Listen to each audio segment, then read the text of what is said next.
Obrigado. Bom dia novamente. Jesus abençoe a todos aqui presentes, do plano físico, do plano espiritual. E já de início, mais uma vez, eu agradeço o convite sempre carinhoso da casa, que é uma alegria para mim poder estudar com todos, né? Porque esse estudo, nós sabemos, é sempre do Cristo. Allan Kardec traz essa proposta codificada de entender o Evangelho de Jesus à luz da imortalidade da alma, da reencarnação, dessa continuidade existencial, mas no fundo sabemos que os estudos que fazemos aqui é uma tentativa iniciante, rudimentar, de chegar à essência dos ensinos do Cristo, que é o caminho que vai nos levar para a verdadeira felicidade. Então, eu estar aqui na frente hoje é uma mera formalidade, porque no fundo somos todos aprendizes, mas mesmo assim eu agradeço o carinho que sou sempre convidado, né? O que separamos para conversar hoje é o tema misericórdia. Eu até coloquei um adendo aqui, que ainda dá tempo. Misericórdia, ainda dá tempo.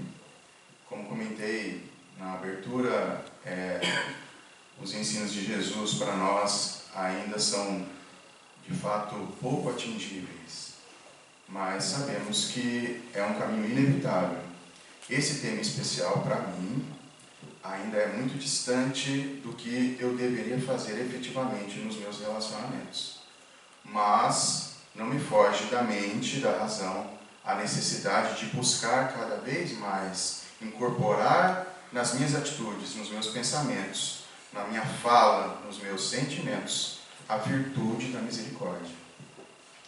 Esse tema está mais profundamente descrito no capítulo 10 do Evangelho segundo o Espiritismo, aonde Kardec destaca das bem-aventuranças, cada uma distribuída, pelo menos as principais, em um capítulo aprofundando a essência de cada uma daquelas bem-aventuranças, que refletem virtudes do Espírito perfeito, aonde, no processo aquisitivo, doloroso, difícil, muitas vezes devastador, porque faz com que a gente forçosamente se desapegue de vícios ancestrais, mas necessário para a transformação moral da criatura humana.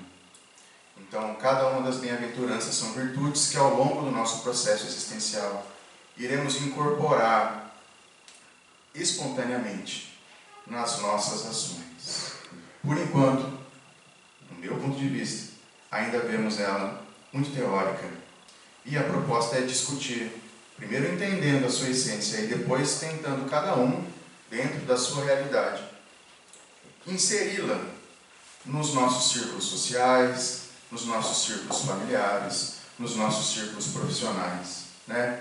Quão difícil é perdoar, ter misericórdia, ter compaixão das pessoas que nós consideramos desprezíveis por atos contra a lei, por atos contra nós, não é? Toda vez que eu me pego pensando em misericórdia, e isso deve ser uma imagem ancestral, eu me vejo naquelas arenas de gladiador, onde alguém vencido pede misericórdia para o vencedor, né? E aí, nesses sonhos malucos, eu nunca estou caído, não é? Orgulho da minha parte, orgulho da maioria das pessoas, que quando pensa em misericórdia, sempre, pelo menos da primeira abordagem, vê alguém errando contra você, ou alguém vencido por você, pedindo a ti, no pedestal da força, a misericórdia. E aí nós cedemos amorosamente o perdão, ou erguemos o caído, né?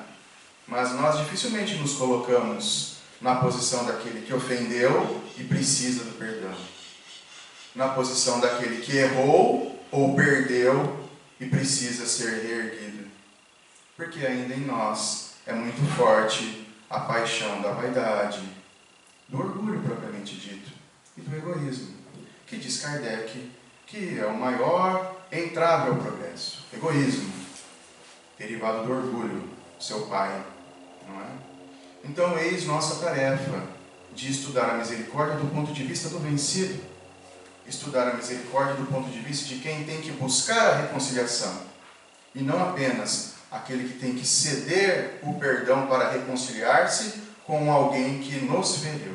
Porque na grande maioria das vezes nós não percebemos, mas somos nós que ferimos o outro, não é? Quão difícil é tirar essa trave do olho? Todos esses tópicos estão abordados no capítulo 10, e Kardec organiza de uma forma didática para que a gente possa se aprofundar na bem-aventurança. O Evangelho segundo o Espiritismo, ele tem esse caráter. Já conversamos várias vezes sobre isso. Ele é uma cartilha moral, né? E ali nós encontramos os ensinos de Jesus à luz da doutrina espírita, não organizados cronologicamente, porque diz Kardec que isso não seria útil para a transformação moral. Na sua abertura, no seu prefácio ali, em algumas edições está inclusive naquela contracapa, não sei se é contracapa que chama aquele fundo do livro, né? Que Kardec diz que da vida, dos ensinos do Cristo, né, do que está registrado nos Evangelhos, pode ser dividido em várias partes, algumas da vida do Cristo, outras dos seus ensinos históricos, outros da cultura, mas tem um bloco de conhecimentos bíblicos que é inatacável, por qualquer que seja a religião ou cultura, que é o ensino moral do Cristo. E é este ponto que Kardec desdobra. Então nós temos que entender essa organização do Evangelho segundo o Espiritismo como uma cartilha moral. E é para isso que Kardec pinça determinados acontecimentos, para que a gente possa entender mais a fundo Cristo nos demonstrando a necessidade de entender o bem para todos. Porque se nós visitarmos a questão 629 do Livro dos Espíritos, onde Kardec, de uma maneira muito inteligente, pergunta qual o significado, qual o sentido de moral, uma vez que esse bloco é denominado leis morais, dando a entender que existem leis materiais e leis morais, leis que regem a matéria, o processo reencarnatório, que é estudado pela ciência, e leis que regem o espírito imortal em sua transformação, né, inesgotável. E essas leis morais são regidas por esse conceito. Então, para a doutrina espírita, moral, que foi o que a espiritualidade respondeu a Kardec, é a regra de bem proceder, de distinguir o bem do mal e agir voluntariamente no bem para todos. É aí que a gente pega. A gente sempre esquece do todos, porque ele está lá no final da frase, né? Então a gente para no bem, né? No bem para mim. Aí quando eu sou bonzinho, no bem para aqueles que convivem comigo, para minha família, para os meus amigos. Mas o bem para todos é todos. É todos de todos, é aquele que está no cárcere. É aquele que eu desejo que vá para o cárcere. É aquele que está nas ruas, é aquele que está no hospital, aquele que está nos asilos, nos abrigos. É todos de todos. Como é difícil agir no bem para todos? Porque na grande maioria das vezes, isso coloca e vai de encontro aos meus interesses pessoais. Eu tenho que abrir mão, às vezes, das coisas que me dão prazer. Porque eu sei que, realizando aquilo que me dá prazer, outros irão sofrer. Outros irão se chatear, se magoar. Não é? Tem gente que tem prazer em amontoar matéria. E nesse processo de amontoar matéria, que é muito prazeroso, diga-se de passagem, alguém deixa de possuir. E às vezes deixa de possuir para questões de subsistência. Né? Então olha o que o meu prazer gera no outro. Necessidades básicas. Às vezes para sustentar o meu luxo. Sustentar, às vezes, atitudes de esbanjar, não é? Enfim, nem vamos entrar nesse mérito, mas o fato é que uma vez reconhecendo que a minha atitude não causa o bem para todos, é meu dever mudar. E o Evangelho tem essa postura de, a cada um dos capítulos, ir aprofundando esse conceito, para que a gente possa primeiro entender a lógica do processo encarnatório e a necessidade de aproveitar essa existência, porque o tempo é curto. Na verdade, essa percepção do tempo, porque talvez o tempo não exista da maneira que nós entendemos aqui na Terra, porque nós vemos nos trabalhos mediúnicos espíritos que estão há 100, 200 anos, cristalizados no mesmo pensamento, aquela mesma postura de combate, ou de sofrimento, de culpa, de arrependimento. Para ele o tempo não passou. Então, mas enquanto encarnados, nós temos essa percepção de tempo, porque a matéria é perecível. Existe uma porção de energia que vai se desgastando ao longo da vida e eu preciso explorar o máximo enquanto esse combustível está ativo. Então aqui, entre aspas, o tempo existe sim. Então eu preciso aproveitar esse tempo para reformar os meus princípios, reparar os meus erros. E o Evangelho nos mostra, passo a passo, como executar. E uma das muitas tarefas, uma das muitas virtudes que nós temos que incorporar nesse processo é a misericórdia. E por isso que o Cristo diz, lá no Sermão do Monte, bem-aventurados os misericordiosos, porque obterão misericórdia. É uma sentença de causa e efeito, não sei se perceberam. Né? Bem-aventurados os misericordiosos, porque obterão misericórdia. O Sermão do Monte está no capítulo 5 de Mateus. É uma palestra longa de Jesus, que começa no capítulo 5, 6, 7. Vai terminar lá no final do capítulo 7. Capítulo 8 de Mateus, Jesus desce do monte e começa a atender a multidão que o cercava ali após a palestra. E as bem-aventuranças é a abertura do Sermão do Monte. Então o Sermão do Monte é imenso. O Sermão do Monte é um roteiro para o Espírito. Né? E Kardec destaca essa abertura, que são as bem-aventuranças, classificando-as como virtudes que trarão a felicidade futura. O conjunto delas trará a felicidade plena, mas a exceção de uma em especial, que talvez a gente não consiga adquirir uma sem necessariamente atrelar a outra, né? Mas o fato é que, didaticamente, ele separa por capítulo cada uma das virtudes. A misericórdia é abordada no capítulo 10. E o capítulo do Evangelho segundo o Espiritismo, ele tem essas sessões, onde tem a citação bíblica, aí tem a explicação de Kardec sobre a citação bíblica, e depois tem as instruções dos Espíritos, fechando o raciocínio por meio de uma mensagem trazida da espiritualidade, que ratifica aquele conceito, que explora aquele conceito, e que nos mostra que aquele conceito se desdobra além da vida física. Então são essas três partes que todo capítulo tem. Alguns capítulos não têm explicação do Kardec, e alguns poucos capítulos não têm instruções dos Espíritos. Mas a grande maioria tem essas três seções. Isso é importante que a gente sempre fale, e sempre que eu puder eu vou falar, porque quando eu entendi isso no Evangelho segundo o Espiritismo, como é muito mais fácil de estudá-lo. Inclusive nós temos Inclusive nós temos um grupo de estudo às terças-feiras à noite, né? A Denise até participou, fica aberto a todos que quiserem. Agora a gente está fazendo remoto, né? Então tem o Google Meet que a gente usa e faz essas discussões online. Antes era físico, né? E lá a gente estuda, justamente entendendo essas sessões, atuando, se entrelaçando no bloco teórico do capítulo, né? E esse capítulo sempre tem um versículo-chave, e tem alguns versículos que são os versículos satélites, versículos de apoio. Geralmente o versículo-chave dá o título para o capítulo, que nesse caso, né, capítulo 10, misericórdia, o versículo-chave é justamente bem-aventurados os misericordiosos, porque obterão misericórdia. É assim que Kardec abre. Né? Então, esse significado de misericórdia é importante, porque é a virtude em questão que vai ser trabalhada por ele. Inclusive, tem mensagens belíssimas nesse capítulo, no final dele, nas instruções dos Espíritos, sobre o perdão e sobre a indulgência. É belíssimo. É meio aterrorizante, porque a gente não consegue fazer aquilo. Mas é descrito de uma maneira tão poética, é bonito de ler, assim, é um texto muito agradável, apesar de ser pesado do ponto de vista instrutivo, né? E a misericórdia é importante que a gente saiba o significado. Né?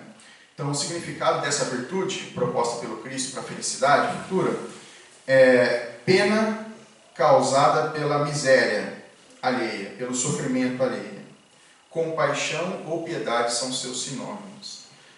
Misericórdia vem da palavra latim, na verdade é um composto, vem da palavra latim miseratio, que é compaixão, pena, né? E cor, que é coração. Então, na sua essência, é o coração cheio, que possui essa compaixão, né? Com esse compadecimento, que é padecer como alguém. Então, eu não preciso necessariamente passar aquilo para sentir, fazer essa transferência. Né? E isso envolve uma série de outras virtudes atreladas, entre elas a indulgência, de um ponto de vista mais contemporâneo, aquela capacidade de se colocar no lugar do outro, né? Como que é o nome mesmo? Empatia. Empatia, né? Envolve a capacidade de prever consequências, de fazer inferência, né? Baseada na sua experiência, baseada em análise de dados. Então eu preciso pensar e decidir, será que essa ação vai gerar uma consequência positiva ou negativa? Eu não preciso fazer para ver que a pessoa vai sofrer. Eu não preciso falar para ela para saber que ela vai ficar magoada. É óbvio que ela vai ficar magoada se eu falar alguma coisa de uma maneira áspera que afeta diretamente o comportamento repreensível dela. Não precisa ser muito esperto para saber isso, né? Eu sei que se eu falar isso, ela vai ficar chateada. Mas às vezes eu falo porque me convém, porque eu estou num debate, que eu projeto como um embate, né? A gente já não faz mais discussões tão pacíficas. Hoje em dia a gente percebe que qualquer discussão já desenvolve uma energia de violência. É estranho o momento que a gente está passando, né?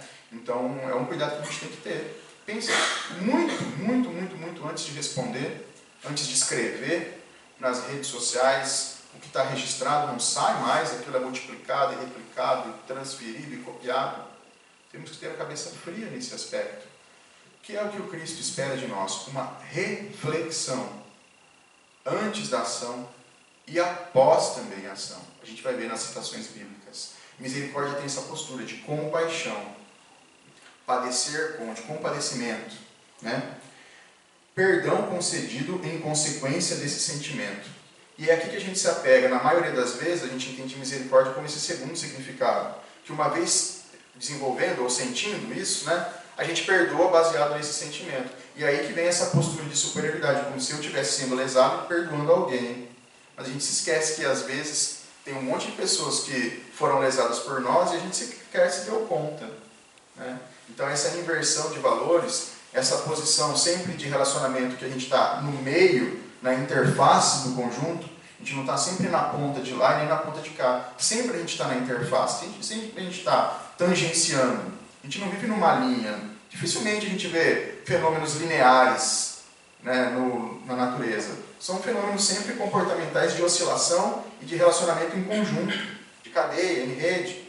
Dificilmente a gente encontra um fenômeno que é regido por uma única variável. A gente faz até cálculos estatísticos multivariáveis para saber qual que é a variável predominante. Mas, inevitavelmente, a gente está em conjunto com outros elementos. Então, a gente tem que saber que nesse relacionamento eu fui ferido, sim. E isso é lícito, é legítimo que eu me chateie, que eu faça uma busca interna até essa reconciliação. Mas eu tenho que lembrar também que eu preciso me reconciliar com aquele que eu agredi indiretamente, não é?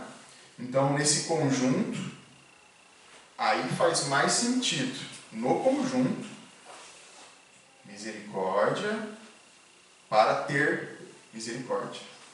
Bem-aventurados os misericordiosos que obterão misericórdia. É sempre uma sentença, né? E aí me vem algumas questões para a gente conversar. Ainda para nós é difícil ter misericórdia dos outros? Eu tenho que usar a razão para ter misericórdia? Ou tenho que usar o sentimento? Ou tenho que usar os dois juntos? É uma atividade mais mental, intelectual, racional, analítica que vai desenvolver a misericórdia? Ou é uma coisa mais espontânea, emocional, impulsiva? Se eu não perdoar, tem consequências? Porque eu posso falar assim, mas eu não fiz mal para ninguém, quem fez mal foi o outro.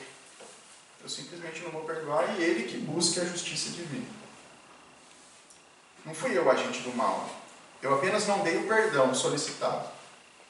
E agora sim na posição de vítima nesse caso. Tem consequências para mim? É só desculpar, agora o inverso. É só desculpar e está tudo certo? Fiz, vou lá, peço desculpa, beleza, então vida que segue. São coisas corriqueiras no nosso dia a dia. A gente não para pensar o que vai acontecer quando a gente vai lá pedir um perdão. Supondo que eu segure meu orgulho, vou lá, reconheço o erro e vou lá pedir um perdão. A pessoa fala, não. Ainda não estou preparado. Qual é a minha reação? Qual a consequência na minha vida? E se a pessoa que eu lesei já desencarnou? Como é que eu vou ter o perdão que vai me aliviar o coração? Já pensaram nisso? Será que é para com aquele espírito mesmo? Ou será que é primeiro comigo mesmo e depois com o contexto? Porque talvez eu não consiga ajudar aquela criança. Mas quantas crianças existem na mesma situação que precisam da minha força, do meu auxílio, da minha posse? Será que eu não posso transferir para um outro contexto aquele sentimento desabrochando de bondade que lá naquele passado que ainda me atormenta, eu não tive? Porque senão ficaria muito difícil da gente resgatar os nossos erros em vida. Porque às vezes a gente perdeu aquela oportunidade. Perdeu do ponto de vista imediato, né? No fundo a gente nunca perde, mas daquele ponto de vista imediato passou. Por isso da brincadeira do estudo de hoje, misericórdia já, porque ainda dá tempo. Algumas atividades que nós fazíamos no centro espírita estão mudando. Algumas atividades assistenciais de relação direta não são possíveis mais por enquanto. Quem participou, participou. Agora tem que desenvolver outras. A gente precisa usar a inteligência porque as pessoas continuam sofrendo. Mas aquela atividade que era realizada, que era prazerosa, que era cômoda, que eu estava me preparando para um dia iniciar, agora talvez não inicie mais. Então eu vou ter que achar um outro caminho para resgatar os meus erros e fazer o bem aos meus semelhantes. Porque aquele que estava disponível não está mais. Só que amanhã o sol vai nascer de novo. E tem algumas situações que vão continuar disponíveis. Então eu tenho que tentar aproveitá-las. Misericórdia já, não é? O que mais nos chamou a atenção nesse capítulo, que inclusive é uma discussão lá do nosso grupo de estudo de terça, são os itens 5 a 7. 5 e 7 em especial. Que são as citações bíblicas que Kardec resgata, não ali da abertura do capítulo 5 de Mateus, mas um pouco já para o final do capítulo 5 de Mateus, onde Jesus apresenta as bem-aventuranças e depois vai dando uma série de exemplos de como era e como deveria ser agora com a incorporação das bem-aventuranças nos relacionamentos humanos. Porque Jesus está propondo um outro jeito de viver.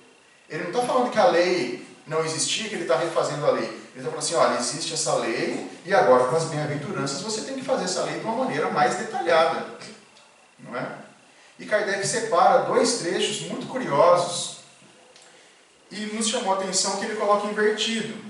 Né, do capítulo 5, no item 5 e 7, vou até abrir aqui para a gente ler na íntegra.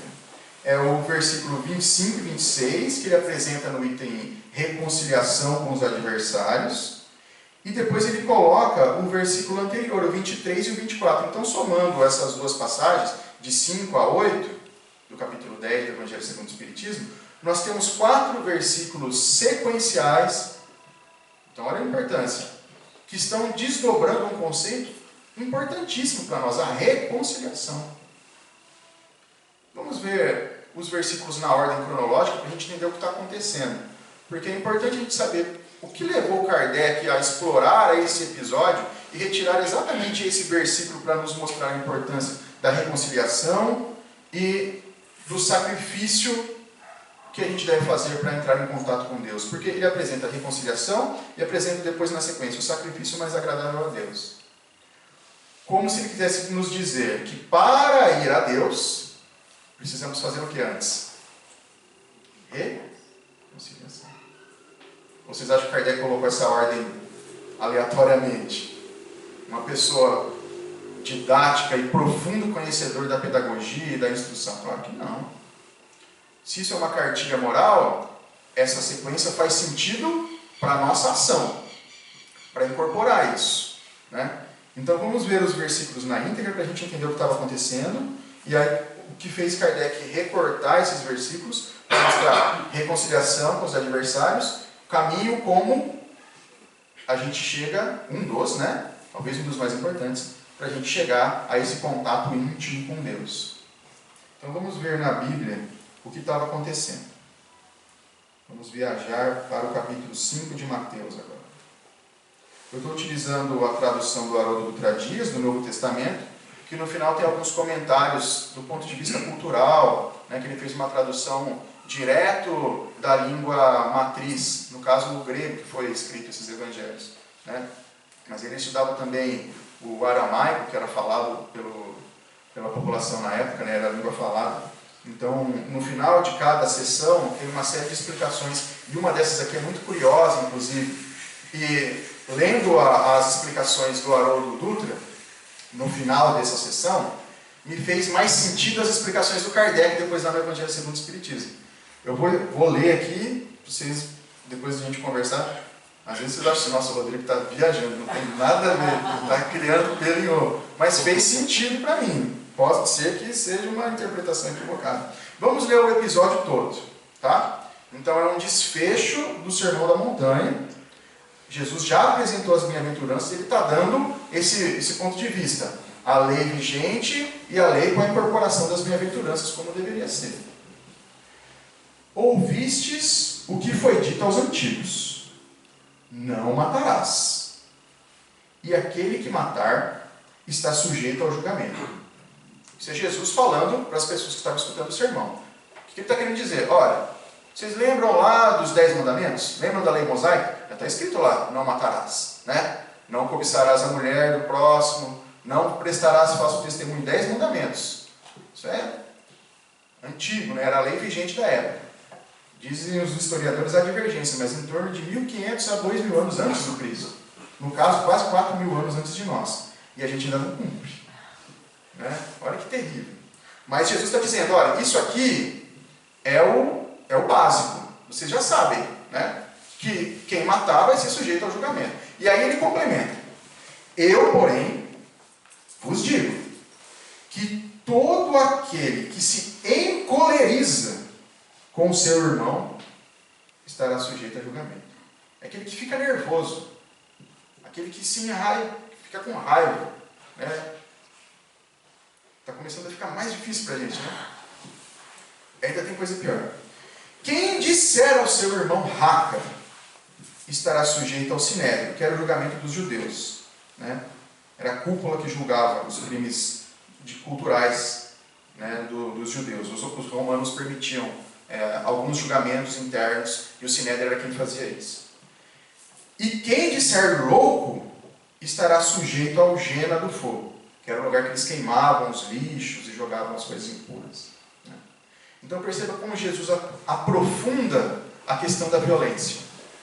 Então já era vigente na época que essa violência extrema do assassinato era condenável. Né? Então Jesus vai dando gradações da violência.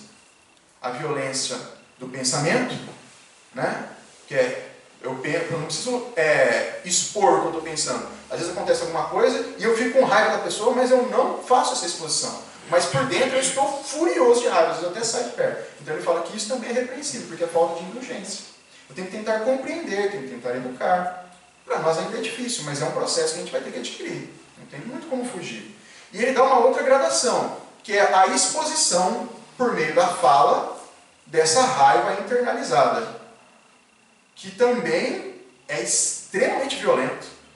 Como eu organizo as palavras para abordar o meu irmão, pode ser de uma maneira educada, calma, serena, que vai acalmar o outro. E ainda assim repreendê-lo. Mas a forma como eu exponho pode ser extremamente desastroso, ao ponto daquilo estimular o equívoco e a divergência da situação. Então, Jesus diz, aquele que disser raca, que era uma espécie de xingamento, eles até cuspiam. O Kardec explica isso melhor lá no Evangelho. Eles cuspiam do lado e falavam raca, era um sinal de desprezo.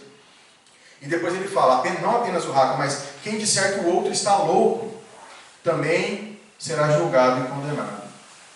Mas a essência é a mesma, é a violência para com o outro, é a intolerância, é a ausência de indulgência, que em casos mais ou menos graves geram consequências físicas ou mentais, que são tão ruins quanto fixações mentais. Nós sabemos, obsessões, fascinações, subjugações, por fixações mentais de violência. E Kardec vai desdobrar, dizendo que a ausência de reconciliação leva o embate para depois da vida. Porque não é porque a pessoa morreu, porque nós morremos, fisicamente, né? Que a desavença vai sumir. Às vezes eu fico ainda mais irritado e nervoso, porque eu não tive chance de me vingar, eu não tive chance de resolver. Não é? Então, por isso que misericórdia já, para que isso não descambe para uma situação mais dolorosa ainda no futuro. Né? E aí Jesus continua. Portanto, se estiver oferecendo tua oferenda sobre o altar, e ali te lembrar que teu irmão tem algo contra ti, deixa ali a tua oferta diante do altar e vai e reconcilia-te primeiramente com o teu irmão. Então, vem e oferece a tua oferta. A oferta eram os sacrifícios que os judeus faziam. Tinha diversos tipos de sacrifícios para diferentes finalidades. Né? Tinha sacrifícios que eram de limpeza, de impurezas, de doenças. Tinham sacrifícios que eram mais morais. Alguns envolviam a derramação de sangue, o holocausto que eles falavam, né? Que é o sacrifício de animais mesmo. Era muito comum o sacrifício de pombos, cabras, enfim. Essa entrega para Deus era importante para eles. Era um motivo de... como se estivesse entregando a sua essência. Muitas pessoas só tinham aquilo, né? Gastavam para comprar dos sacerdotes o pombo X para fazer o sacrifício. Então era um desprendimento. Ali naquele momento eles estavam de verdade entregando o que eles tinham para Deus. Então Jesus fala assim que essa entrega exterior não é importante. É importante a entrega interior. E para Deus o que realmente importa é o coração. Para Deus o que importa é o amor entre os seus filhos. Então, se eu vou sacrificar algo, porque sacrifício envolve esforço, gasto, às vezes gasto monetário, que eu gaste o meu sentimento. Que eu me esforce, que eu me entregue de uma maneira ativa, mas para buscar a reconciliação com o outro, porque indiretamente eu estarei elevando e purificando o meu coração. Porque só um coração puro pode elevar o pensamento de forma sincera a Deus. E nas cartas de João, ele diz, como é que podes buscar a Deus que não viu, se ofendes a teu irmão a qual viu? É exatamente com esses termos. Mas ele está querendo dizer, você nem sabe direito o que é Deus, mas você sabe que o seu irmão foi criado por Deus, que seu irmão tem a essência de Deus ali, como você também tem. Então será que não é mais fácil por esse caminho que é reconhecível? Que é tangível, do que tentar buscar algo que de fato a gente não consegue nem definir? Na abertura do livro dos Espíritos, vocês já devem ter lido aquelas questões. Não é perturbador? O que é infinito? Deus é infinito. O que é infinito? Que não tem começo nem... Eu não consigo imaginar uma coisa que não tem começo, gente. Me desculpem, é uma limitação minha. Né? Então, às vezes a gente fica se apegando, eu preciso me reconciliar com Deus. Como se Deus fosse uma coisa que estivesse lá longe, eu vou subir uma escadinha para chegar... Talvez não seja assim. Será que Deus não está imerso aqui? E é a minha vibração que se sintoniza com Deus que já está aqui? Se Deus está em toda parte, se Deus está na natureza, está na madeira, está no metal. Deus está nos vírus. Deus está no vírus. Ou você acha que esse vírus não tem um propósito claro no progresso da humanidade? É fácil falar isso enquanto o vírus não me ataca, não ataca alguém dos meus familiares. Mas é um processo necessário para o desenvolvimento da humanidade, que a gente ainda não entende na sua essência. Mas a gente não pode desconsiderar que está tudo desgovernado. Não pode desconsiderar que existe uma inteligência suprema. Deus é isso, inteligência suprema. Ele sabe, ele previu, ele planejou tudo. Não é? Então, para chegar a esse Deus, não é por sacrifícios exteriores. É pela sua essência mais sublime, que é o Espírito. Eu tenho que buscar em Espírito, não em matéria, Deus. E é muito curioso que nesse aspecto, por isso que eu fiz aquela pergunta no começo, eu tenho que usar razão, eu tenho que analisar dados, eu tenho que fazer um pensamento lógico, ou eu tenho que só ir com aflorando o sentimento, né? Porque, tudo bem, eu vou lá me reconciliar com a pessoa que eu violentei, né? Aí eu chego, me dá uma... Bom, agora não pode abraçar, né? Então esse exemplo é muito de qualquer jeito, né? Mas antigamente, me dá um abraço, vem aqui, me desculpa. E não funciona assim, porque existe um envolvimento energético. Né? Sabe igual o imã que você vai tentar colocar nos dois polos e não chega perto? Então tem que ter uma outra abordagem. Tem que ser diferente. Mas tem que ser sincero. Tem que ser sincero. Tem que ser efetivo. E o fato é que nessa busca, inevitavelmente, eu vou chegar a Deus por esse caminho. E eu tenho que usar a minha razão para pensar como deve ser essa abordagem. Já que essa abordagem mais amorosa, às vezes até caricata, né, de reconciliação, não vai funcionar em determinadas situações. Como que eu tenho que usar? Eu tenho que usar a razão. E aqui Jesus pede uma outra coisa, para a gente pensar em todos os casos. Né? Porque ele fala assim, ó, vamos ler de novo. Ó. Portanto, se estiver oferecendo a tua oferta sobre o altar, e ali te lembrardes, então eu tenho que tentar lembrar, que teu irmão tem algo contra ti, vá, deixe sua oferta. Então eu preciso pensar em todas as conexões físicas que eu tenho com os meus irmãos, sejam desse passado recente ou do passado mais longínquo, e tentar de alguma maneira chegar até eles e tentar resolver. Não é simplesmente desculpar, mas reparar. E talvez eles não nos desculpem, mas se nós fizermos a reparação sincera, nós nos desprendemos. Aí as algemas não estão mais conosco. Porque existe um relacionamento íntimo, existe um relacionamento do contexto e existe um relacionamento divino. Então eu estou rompendo as algemas do meu coração. E aí eu vou poder me relacionar, explorar outros ambientes. Mas enquanto eu estou com aquela culpa, eu não consigo ir em lugar nenhum, como se estivesse com uma bola presa no meu pé. Então eu preciso também ter misericórdia para comigo.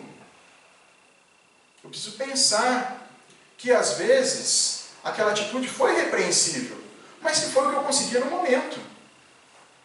Era o que eu tinha disponível de sentimento para transferir.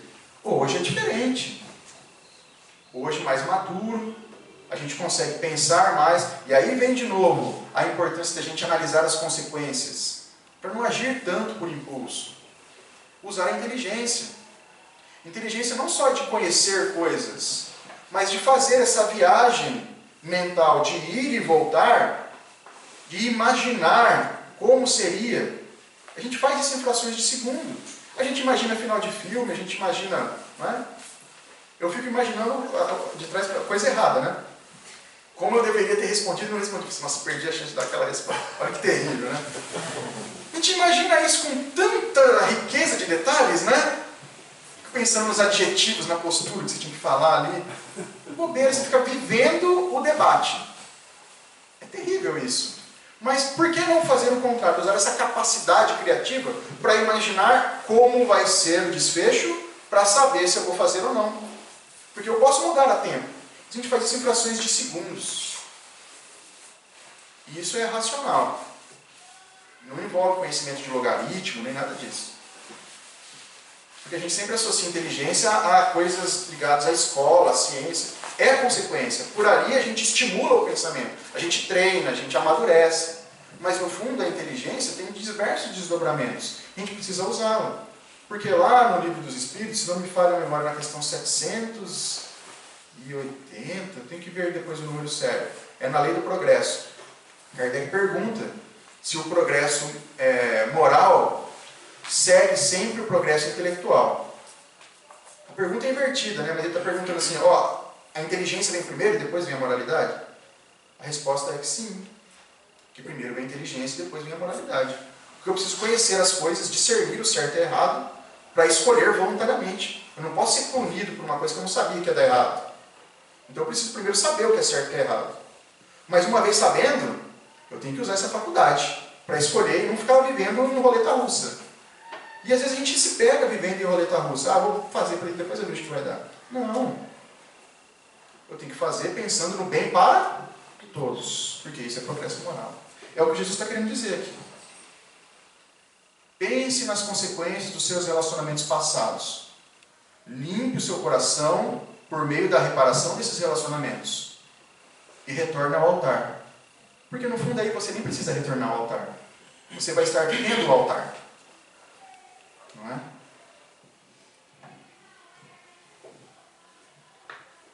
Na sequência, também do item 7, Jesus continua.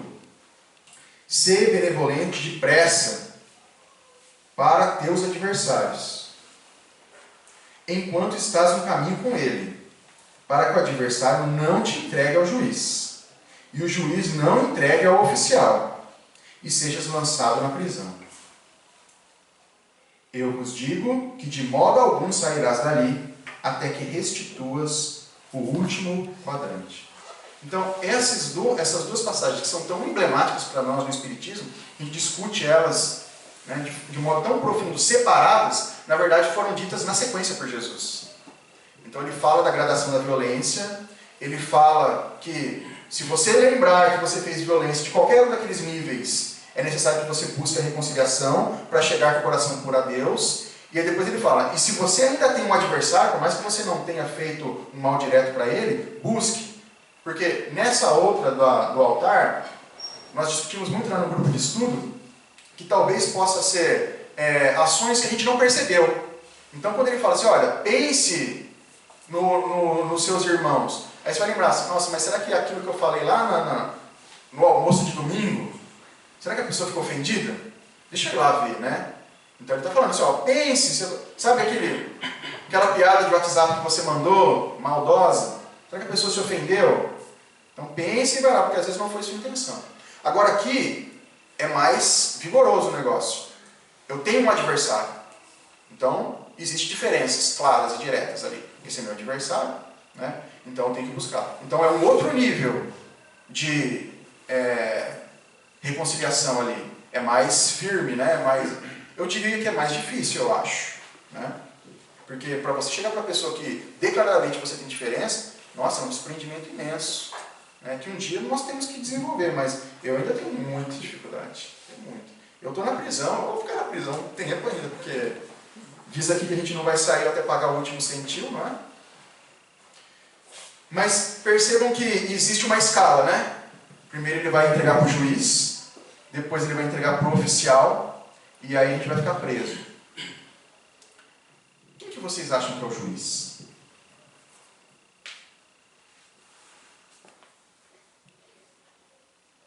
Ele está falando, ó, seja benevolente, busque depressa o teu adversário, enquanto estás no caminho com ele, para que o adversário não te entregue ao juiz, o juiz te entregue ao oficial e sejas lançado na prisão. O que será que é o juiz? Consciência? Eu também acho que é a consciência. Aí no grupo de estudo nós tivemos um longo debate. Alguns acreditavam que era Deus. Eu não tenho essa resposta. Eu suponho que é a consciência, porque Deus não tem necessidade de ser entregue, porque Deus já vê tudo. Deus está em toda parte. O agredido não precisa ir lá. Deus, o Rodrigo, né? Não tem essa necessidade. Mas quem que é o juiz das nossas ações? Aonde está gravada a lei de Deus? Nossa consciência. Se a consciência é o juiz, o que é a prisão? A culpa. A culpa, a mágoa, o arrependimento, essa dor do coração que não há diagnóstico. As pessoas estão adoecendo a cada minuto das síndromes psicossomáticas. Síndrome do pânico, depressão, angústias dos mais variados matizes. Com o isolamento social isso vem se agravando, porque as pessoas sofrem do coração. Essa cadeia aqui não tem grades físicas. E a gente só se liberta com o perdão efetivo. Perdão interno para conosco, de saber que erramos sim, e que naquele momento era o que conseguimos, mas que agora, mais esclarecidos, já não faremos mais. E temos que reparar no que fizemos. Não tem como reparar uma coisa que a gente se culpa ainda. Cada vez que você vai tentar arrumar, você lembra e chora, se desespera. Então eu preciso entender que eu sou pequeno, que eu sou frágil, que eu sou criança, que eu não sou forte e que eu erro o tempo inteiro. E errei naquele momento, e agora eu tenho que cuidar para não errar mais daquela mesma forma. Ou errar de outras. Mas aí vem de novo a capacidade intelectual de conter-se em situações parecidas para não fazer de novo. E aí sim, nesse processo de conter-se, uma vez mais seguro, reparar. Não é? Para se libertar desses pensamentos. Porque a gente não percebe, mas se a gente não perdoar, cada vez que a gente lembra do fato ocorrido, a gente faz o que eu estava falando, que eu faço nas discussões. Estou falando de coisas, às vezes, do meu serviço, né? Eu fico imaginando as coisas. Então, no fundo, eu estou vivendo aquela situação. E aí vem aquela lembrança dos trabalhos mediúnicos. Dos irmãos nossos que, às vezes, ficam vivendo séculos a mesma situação. O pensamento fixo. Isso leva a uma alienação. Nós não podemos viver alienados. Alienados, estamos presos na cadeia. Mas quem é o oficial?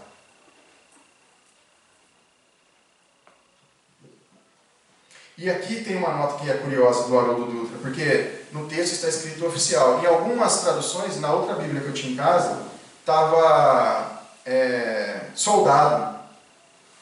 Então tem essa função de cumprir o que o outro, o superior, manda, né? Então, soldado, oficial, né? Então, ele diz que a palavra que foi utilizada é uperetai, não sei se assim que pronuncia, que é servidor, assistente, auxiliar. Às vezes está ligado à marinha, tipo marujo, remador, navegador. Então, é alguém que serve, que cumpre as ordens. Né? Vamos ver a explicação de Kardec para ver se a gente consegue identificar quem que é esse oficial. Se eu não perdoar, se eu não me reconciliar, eu estarei atrelado a esse oficial que cumpre os desígnios de Deus. Olha só. Palavras de Kardec agora explicando os versículos. Nós estávamos lendo o versículo na íntegra lá na Bíblia até agora, então agora é Kardec explicando. Na prática do perdão, assim como na do bem em geral, há mais do que um efeito moral. Há também um efeito material. A morte, como sabemos, não nos livra de nossos inimigos. Os espíritos vingativos perseguem muitas vezes com seu ódio no além-túmulo. Já estão começando a entender quem é o servidor, né? Além-túmulo, aqueles contra os quais guardam rancor. É por isso que o provérbio que diz morto o animal, morto o veneno é falso quando aplicado ao homem. Porque os espíritos continuam vivos, nós sabemos. No centro espírita a gente não pode ter essa dúvida. Todo mundo continua vivo. Todo mundo. Em diferentes lugares vibracionais, mas todos continuamos vivos. Eles estão, sabe aquela que às vezes a gente recebe no meme? Eles estão entre nós. Estão sim. Estão sim o tempo todo. Vendo o que a gente faz, às vezes percebendo o que a gente pensa, às vezes atuando no nosso pensamento. Então tem que prestar atenção, porque às vezes aquela indução rápida, espontânea de algo muito diferente do contexto, ou ao contrário, alimentando uma coisa que a gente sabe que é errado, mas a gente está fazendo no impulso, alimentando aquela energia, opa, olha a razão de novo atuando na nossa evolução moral, opa, isso aqui não é meu, não é possível. Está aumentando a violência, uma coisa que eu não gosto, fazendo meio que no impulso. Então, eles estão aqui. E a gente precisa, de alguma maneira, provar, se a gente não conseguiu reconciliar de forma direta, nós temos que provar para eles que nós estamos mudando. Porque aí eles se comovem. Lembra da história do Divaldo? A história clássica do Divaldo, né? Que o obsessor se comove pelo fato de ele acolher a criança, que é a reencarnação da mãe. Então não precisa ser daquela maneira direta como a gente imagina, ir lá, ajoelhar no pé da pessoa. Essa reconciliação pode vir por outros caminhos. E nós é que temos que tentar criar, encontrar esses caminhos. Porque temos a inteligência para isso. A gente fica esperando a pessoa bater na nossa porta para ter a oportunidade de pedir desculpa para ela. Talvez isso não aconteça em vida. E se não acontecer em vida, o ódio é carregado para fora da matéria. É o que ele está querendo dizer. Porque, diferente do ditado, não é a morte do animal que vai fazer o veneno se extinguir. Pelo contrário, o veneno vai se potencializar. Então devemos ver nesse fato a causa da maioria dos casos de obsessão. sobretudo dos que apresentam certa gravidade. O espírito mau espera que o outro a quem ele quer mal esteja preso ao corpo, e assim menos livre, para mais facilmente o atormentar. Olha a prisão, o tormento. O obsidiado e o possesso são, pois, quase sempre vítimas de uma vingança anterior, a qual provavelmente deram motivo. Foi uma ação direta. Então, não tem certo ali. Tem erro das duas partes. O que não teve foi reconciliação. Mas o que eu achei muito curioso é isso aqui. Deus permite para os punir do mal que eles mesmos fizeram. Isso é o mais lógico. Agora, o que é mais curioso é o final da frase. Ou, se tal não ocorreu, ou seja, eu não fiz mal, por terem faltado com a indulgência e a caridade, não tendo perdoado seus semelhantes. Então, olha por que Deus permite a obsessão. Primeiro, por uma ação direta no mal. Eu violentei, às vezes não lembro, porque eu reencarnei, esqueci temporariamente do passado, não lembro, mas aquilo não foi resolvido. Isso é um fato. Mas se eu não fiz a ação, e não tem como eu saber se eu fiz ou não fiz, porque eu esqueci o passado temporariamente, por que Deus permite a obsessão? Pela ausência do perdão. Eis o cárcere. A ausência da indulgência. A ausência da caridade. Então, se eu não estou em um relacionamento direto com a pessoa que eu tenho dificuldades e que eu tenho coisas para resolver, como que eu posso me livrar da prisão, do cárcere, da culpa, dos erros do passado que me atormentam? Sendo indulgente, perdoando e sendo caridoso com as pessoas que convivem comigo hoje. Porque é fato que nós fazemos muito mal às outras pessoas. Já fizemos e ainda fazemos. E esquecemos de virar a moeda. Estamos sempre preocupados com a dificuldade de perdoar, achando que alguém está nos lesando e eu vou ter que perdoar e é difícil perdoar. Mas nós nos esquecemos, e esse foi o tom da nossa conversa inicial, esquecemos que também precisamos do perdão. Também precisamos da misericórdia. Já para fins de conclusão, que já avançamos bastante no horário, nós vamos fazer a leitura de uma passagem de Emmanuel que fala justamente sobre essa inversão de valores da misericórdia, do quão importante é reconhecer que precisamos de misericórdia, que precisamos de compaixão. E para obter essa compaixão de Deus, afastando essas influências, ou ao contrário, ajudando essas influências a perceber que nós não somos mais aquele do passado.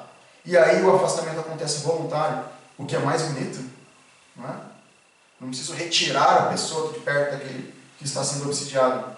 O afastamento acontece voluntariamente, porque ele vê que aquela pessoa não é mais aquele violento, aquele senhor de escravos, uma pessoa que está caindo, levantando, e ele fala assim, opa, não vale mais a pena eu ficar aqui. Né? Vemos isso também nos trabalhos mediúnicos, né? E é tão bonito, eu me arrepio até quando lembro. Casos de reconciliações sublimes, singelas, sem pompa, simplesmente um afastamento voluntário. Vocês acham que Deus não está atuando ali? É a misericórdia divina, que permite o esclarecimento, que permite, que auxilia o entendimento. Ele não vem e tira uma peça com a mão e coloca na outra. Deus não age assim. Deus não age assim. Então todos nós precisamos de compaixão. E para que Deus faça essas intervenções sutis, auxiliando-nos na compaixão dos erros do passado, nós precisamos ter compaixão para com aqueles que convivem conosco. E Emmanuel faz essa abordagem. É uma mensagem publicada na revista Reformador, de 1973, na página 20. Não, eu não li a revista. Calma. As pessoas dizem, nossa, mas aonde ele achou isso? É porque tem um livro que eu acho muito legal, que é uma organização da FEB, com todas as citações do Emmanuel, organizadas de forma cronológica referente a cada evangelho. E esse aqui é o Evangelho de Mateus. Então, todas as publicações de Emmanuel sobre o Evangelho de Mateus estão organizadas ali. E aí tem a nota de rodapé, da onde é essa. Né? Essa é referente ao versículo. Justamente os versículos que a gente está lendo. A gente leu lá direto na Bíblia. E a mensagem é compaixão e nós. Normalmente, referimos-nos à compaixão em termos que se reportem à semelhante bênção de nós para com os outros. Entretanto, a fim de que o orgulho não se infiltre no nosso coração sob o nome de virtude, vale recordar a compaixão que tantas vezes procede dos outros em socorro a nós, sem que percebamos. De quando em quando, pelo menos, rememoremos as demonstrações de paciência e bondade dos irmãos que nos suportam, sem queixa, a teimosia, a inconsequência nos dias de imaturidade, a irritação, o apoio das criaturas que prosseguem, trabalhando em nosso favor, cientes de que as combatíamos sem apreender-lhes os elevados intuitos. Quantas vezes a gente contraria a pessoa, a gente não quer aquele conselho, né? A gente fala assim, não quero esse conselho. A pessoa está sendo tão amorosa. Né? O amparo de benfeitores que continuaram a servir-nos, ainda mesmo depois de se certificarem quanto aos gestos de frieza ou ingratidão que lhe ferimos o espírito. A tolerância dos companheiros que, mesmo sabendo dos nossos desequilíbrios, não nos sonegam a bênção da amizade. Aguardando-nos o reajuste espiritual com paciência e o auxílio dos irmãos que nos perdoaram as ofensas e agravos, ajudando-nos, sem pausa, além das dificuldades com que eles espancávamos o carinho e a abnegação. Reflita na imensidão da piedade que nos sustenta a vida até agora. E observaremos que, sem isso, provavelmente a maioria de nós teria mergulhado indefinidamente nas correntes criadas por nós mesmos, pela nossa própria negligência. Meditemos nisso e saibamos exercer a compaixão para com todos, particularmente com aqueles que nos viram, e reconheceremos que unicamente assim conseguiremos resgatar os nossos débitos de amor para com o próximo, a perceber por fim que todos nós, para viver, conviver e sobreviver, precisamos em qualquer parte, em qualquer circunstância, da bondade e da compaixão dos outros e principalmente de Deus. Então que essa mensagem sirva, quando eu leio, eu penso muito nas minhas atitudes, mas que de certa maneira possa servir para todos que em algum momento precisem ter força para se reconciliar com alguém, mesmo que seja por atitudes que não foram voluntárias. Né? Que Deus abençoe a todos. Essa era a mensagem que eu tinha para a nossa reflexão. Mais uma vez, obrigado pela oportunidade.